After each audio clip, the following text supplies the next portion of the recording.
Ladies and gentlemen, in closing, I wish that I had the words to transfer directly from my heart to yours the passion that I feel for this issue.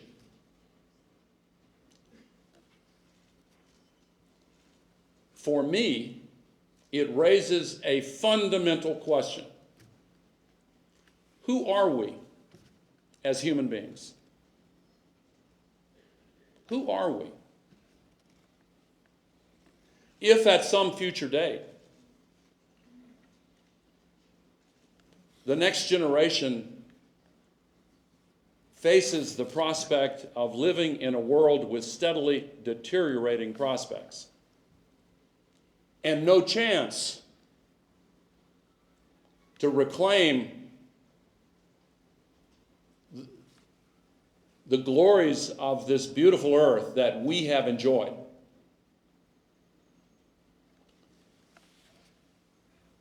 if they looked back at Copenhagen and asked, why didn't you act?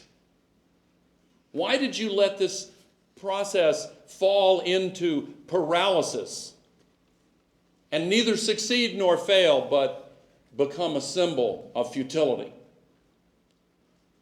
What were the arguments again? You didn't realize that we were at stake? If their conclusion was that the generation of human beings alive in the first years of the 21st century gathered together in Copenhagen with the leaders of virtually every nation in the world, and instead of forthrightly addressing a mortal threat to the future of civilization, instead decided that the arguments were more important than the solution, that the compromises were just too difficult, and allowed the process to fall into paralysis, thus condemning them to a life completely unlike what they deserve. They would be justified in asking of us, who are you? Didn't you care?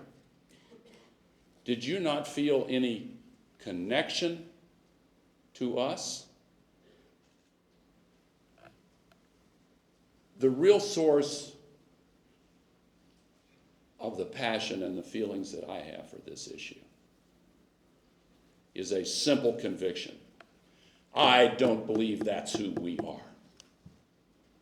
I believe we are capable of rising to this occasion in spite of the difficulties.